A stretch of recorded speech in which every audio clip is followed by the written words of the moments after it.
آج عدالت میں تفصیلات سامنے آئی ہیں جو کہ پولیس اور ایف آئی اے کی جانب سے جمع کروائی گئی ہیں۔ عمران خان کے اوپر 84 مقدمات جو ہیں وہ پنجاب حکومت نے قائم کیے ہیں جو پنجاب میں درج ہوئے ہیں، اور 43 مقدمات جو ہیں وہ اسلام آباد میں درج ہیں۔ عمران خان پاکستان کے سابقہ وزیر اعظم ہیں، قومی ہیرو ہیں، سوشل ورک میں انہوں نے نام بنایا، تعلیم فراہم کرنے میں انہوں نے اپنا ایک نام بنایا، دنیا میں ایک ان کا نام ہے، عالم اسلام میں ایک پورا ان کا نام ہے، اور پاکستان کی واحد وفاقی سیاسی جماعت کے وہ سربراہ ہیں۔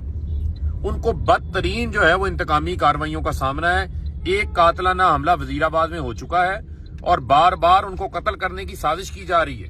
ان کے گھر کے دروازے جو ہے وہ توڑ دیے گئے، ان کے اوپر اس طریقے سے ریاستی قوت استعمال کر کے حملہ کیا گیا، ٹیئر گیسنگ، شیلنگ، بدترین پی ٹی آئی کے ورکرز کو جو ہے وہ اس وقت ریاستی جبر کا جو ہے وہ سامنا ہے، جس پر آج پوری دنیا جو ہے وہ سراپا احتجاج بنی ہوئی ہے۔ چاہے وہ اسٹیٹ ڈپارٹمنٹ کی ہیومن رائٹس کی رپورٹ ہو انسانی حقوق کی خلاف ورزیوں کے حوالے سے جو پاکستان میں ہو رہا ہے، چاہے ہیومن رائٹس واچ کی رپورٹ ہو، چاہے عالمی میڈیا ہو، وہ چیخ کے کہہ رہا ہے کہ پاکستان میں بنیادی انسانی حقوق معطل کر دیے گئے ہیں، ایک فاشسٹ راج ہے، ایک جنگل کا قانون نافذ ہوا ہوا ہے۔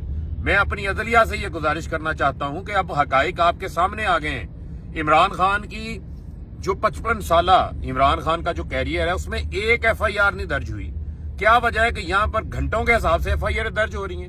اب یہی رہ گیا کہ عمران خان کے سانس لینے کے اوپر بھی جو ہے وہ ایف آئی آر درج کر دی جائے۔ اس کے اوپر فوری جو ہے وہ عدلیہ کو نوٹس لینا چاہیے اور اس بدترین انتقامی کارروائی، اس ظلم بربریت کا جو ہے وہ راستہ اب رکنا چاہیے۔